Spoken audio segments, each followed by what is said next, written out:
भारतीय वैश्विक परिषद नई दिल्ली और राजनीति विज्ञान विभाग नालंदा पीजी कॉलेज बेंगलुरु के संयुक्त तत्वाधान में 2 दिवसीय राष्ट्रीय संगोष्ठी के मुख्य विषय भारतीय विदेश नीति के बदलते आयाम 2019 से अब तक के प्रथम तकनीकी सत्र में मंच पर प्रस्तुत आदरणीय मिश्रा जी, आदरणीय प्रतीक जी, कार्यक्रम के संचालक डॉक्टर सुधा शुक्ला जी और प्रतिवेदक के रूप में डॉक्टर हनुमान प्रसाद उपाध्याय जी और सामने बैठे दूर से आए सभी प्रतिभागीगण, जिसमें आदरणीय अध्यापकगण, शोधार्थी और विद्यार्थी। अभी आप लोग इस तकनीकी सत्र में जो भारतीय विदेश नीति है 19 से अब तक क्या बदलाव आया, किन किन आयामों में परिवर्तन हुआ है, उन सारे विषयों के विद्वज्जनों के विचारों को सुना है और शोध पत्र के वाचन में भी वो चीज़ें आई हैं, उसी की पुनरावृत्ति पुनः होनी है। इसलिए मैं भी विद्यार्थी राजनीति विज्ञान का हूँ, तो विषय से संबंधित आपसे कुछ बात करूँ, शायद उसकी पुनरावृत्ति न हो। एक सामान्य दृष्टिकोण है कि अगर अंतर्राष्ट्रीय राजनीति को समझना या अंतर्राष्ट्रीय संबंधों को आपको जानना, तो एक सिद्धांत है अंतर्राष्ट्रीय राजनीति का, निर्णय निर्माण सिद्धांत, डिसीजन मेकिंग थियरी। ये सिद्धांत की जो मूल संकल्पना है वो ये कहता है कि यदि आपको अंतर्राष्ट्रीय राजनीति को समझना तो क्या जानना है? ये जानना है कि अंतर्राष्ट्रीय राजनीति की मूल इकाई राज्य है, लेकिन राज्य कोई निर्णय नहीं लेता, राज्य तो अमूर्त है, निर्णय लेता है व्यक्ति। और जब वो व्यक्ति निर्णय लेता है तब उस देश के राजनीति, उस देश के संबंध, उस देश की विदेश नीति बदलती है। इस परिप्रेक्ष्य को अगर वैश्विक परिप्रेक्ष्य में भी देखें तो आप सोचिए कि स्टालिन के निर्णय में सोवियत संघ के भाग्य को कैसे बदला, माओ ने चाइना के भाग्य को कैसे बदला। अगर अपने ही देश को देखें तो जब शीत युद्ध का दौर था, 2 ध्रुवीय जो व्यवस्था थी, उसमें पंडित नेहरू का निर्णय कि हम गुटनिरपेक्ष रहेंगे कैसे भारत को चेंज किया। इस तरह से बहुत सारे भारत में भी निर्णय हुए हैं। जो भी किसी भी देश का मुख्य प्रशासक है उसके निर्णय से तय होता है उस देश की विदेश नीति में क्या परिवर्तन।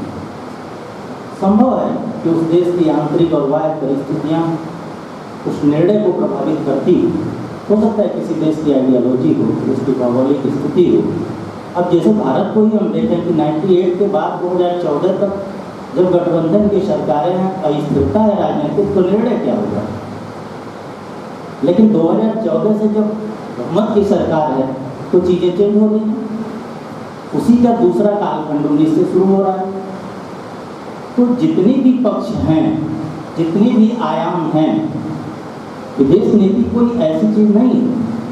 हमेशा एक ही चीज़ को, हमेशा जितने भी मुख्य प्रशासक जिन जिन देशों में रहे उस सबने यही देखा है कि हमारा राष्ट्रहित कहाँ है और राष्ट्रहित को ही केंद्र में रख के निर्णय लिया है। तो उसी तरह से हमको इस विषय में भी समझना चाहिए कि 2019 से जो परिवर्तन हो रहा है क्या हो रहा है, क्योंकि अब जो हमारे पास 2019 में जो पावर है, जो शक्ति है, जो व्यक्तित्व है, जिसको हमने मुख्य प्रशासक की जिम्मेदारी दी है, तो वो निर्णय कैसे ले रहा है कि 2014 से लेकर 19 तक एक कालखंड उसी का है। उसने सब पर प्रयोग कर लिया है, समझ लिया है, देख लिया है कि कैसे क्या करना है। तो परिवर्तन, एक सबसे बड़ा परिवर्तन जो हम समझ पाए, ये उसमें दिखा कि पहले हम खुद चाहते थे, चाहे पश्चिम के राष्ट्र हो, चाहे चाइना हो, चाहे पड़ोसी राष्ट्र हो, जो भी राष्ट्र हैं, हम उनसे संबंध बनाना खुद चाहते हैं। लेकिन आज वो चाहते हैं कि भारत से हमारा संबंध हो जाए। बड़ा परिवर्तन। दूसरा, ऐसे भी देश हैं कि जो भारत से संबंध नहीं रखना चाहते, लेकिन वो भी इस बात का इंतजार कर रहे हैं कि भारत इस वैश्विक मुद्दे पर क्या निर्णय लेगा। इसके वेट कर बैठे हैं कि वो जो निर्णय लेगा उससे जो अंतर्राष्ट्रीय राजनीति में परिवर्तन आएगा, उससे हम अपने को सबक लेंगे या संभावनाएं ढूंढेंगे। तो ज़्यादा नहीं, हम 2-3 दृष्टांत को लेते हैं। जैसे सबसे बड़ी महाशक्ति प्रारंभ से ही देखिए, आप सोवियत संघ या रूस या अमेरिका को मानते हैं। निश्चित तौर पे रूस से हमारा संबंध पुराना है, मधुर संबंध है, आज भी है। लेकिन आज रूस की उपस्थिति में ही हम अमेरिका से संबंध बना रहे हैं, जबकि वही शीत युद्ध है जब हमने उनकी बात को इनकार कर दिया। हम उससे नहीं जुड़े थे, हमने रूस से मैत्री संधि दिया। आज अमेरिका से भी बना रहे हैं, रूस से है ही। दोनों के साथ संबंध बनाने का एक बड़ा परिवर्तन कि हम संतुलित विदेश नीति की ओर ध्यान दे रहे हैं। और इसमें परिवर्तन क्या है? ये कोई बड़ी चीज नहीं है। भारतीय विदेश नीति अब रिस्क लेने वाली, वो रिस्क ले रही है, जोखिम ले रही है कि अगर उससे संबंध खराब हो जाएंगे तो भी हमारे पर कोई प्रभाव नहीं पड़ेगा।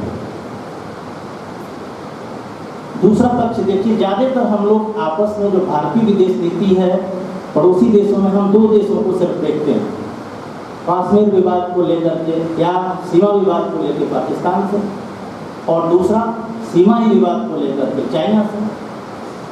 दोनों देशों के साथ देखिए, कभी हम पंचशील के सहारे भी चलते थे, आज भी कोई समस्या नहीं है, भारत उस परंपरागत नीति पे चलता है। लेकिन यहाँ हम क्या हो रहे हैं? आक्रामक नीति का प्रयोग कर रहे हैं। हम उनके साथ डोकलाम और गलवान में क्या किए हैं आप सब, कश्मीर वाले विवाद को लेकर भी चीज़ें कैसे बदली। तो अब जो परिवर्तन है, फिर यहाँ पे हम आक्रामक विदेश नीति की ओर बढ़ रहे हैं। वही रूस है जो हमारा बहुत सहयोगी है और संबंधी है। इंडो पैसिफिक रीजन को वो नहीं मानता, उसको महत्व ही नहीं देता, मानता है। लेकिन इंडो पैसिफिक रीजन में भारत ने अपनी स्वतंत्र पूरी समावेशी नीति का काम किया। क्यों? क्योंकि अमेरिका और पश्चिम के जितने देश हैं, सबको पता है कि इंडो पैसिफिक रीजन में भारत की उपस्थिति होनी चाहिए, और ये अपेक्षा भी रखते हैं कि वो चाइना को यहाँ संतुलित कर देगा। क्यों? क्योंकि अब अगर महाशक्तियाँ वहाँ केंद्रित हो रही हैं, उनका ध्रुवीकरण हो रहा है, तो वह दोनों का रूप ले सकता है। इसलिए इंडो पैसिफिक रीजन को बचाने में जो मेन लीडिंग रोल है वो भारत करे, ये अपेक्षा करके बैठे। अब अभी हम लोग शोध पत्र वाचन में भी सुने, स्टैंडर्ड लेवल ग्रुप पॉलिसी, विस्तारित पड़ोस नीति। अब उसमें हम सबसे ज़्यादा किसको ध्यान देंगे? आसियान को देंगे। हम सार्क के महत्व को बहुत समझे हैं, काम किए हैं, लेकिन कोई लाभ नहीं हुआ। मेरे प्राय सा संगठन, लेकिन 19 के बाद हमने क्या किया? डोमेस्टिक की ओर ध्यान दे रहे हैं। तो ऐसी बहुत सारी चीज़ें हैं।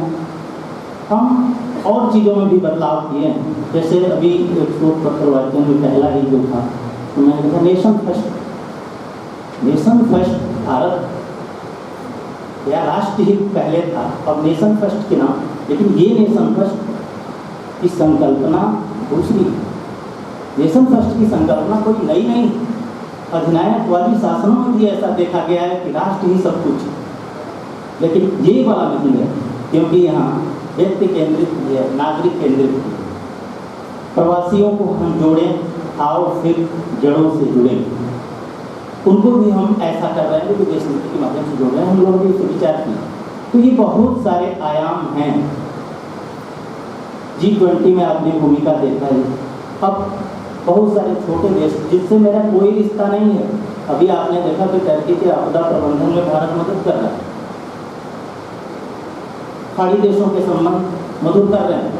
ये सारे पक्ष किस मुद्दे पर, एक ही बात है कि भारत का जो नेतृत्व है, जो राष्ट्राध्यक्ष है, जो मुख्य प्रशासक है, उसको निर्णय लेने में उसकी दृढ़ इच्छा शक्ति का परिणाम है। परिस्थितियां तो आती जाती रहती हैं। तो पूरा अगर हम समग्र रूप से देखें तो भारतीय विदेश नीति में अब उस व्यक्तित्व के उस दृढ़ इच्छा शक्ति का परिणाम आ रहा है, जो आज हमारा प्रधानमंत्री है।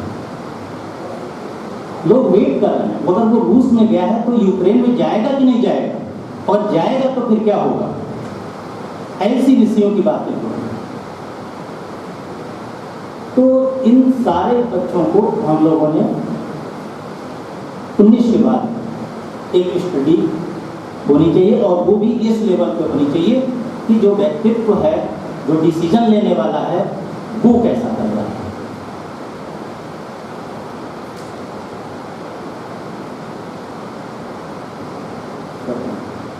तो ये सारी बातें जो 19 से अब तक बदल रही हैं, क्या अब संभावनाएं हैं इन चीज़ों में, सारे पे चर्चा हो चुकी है।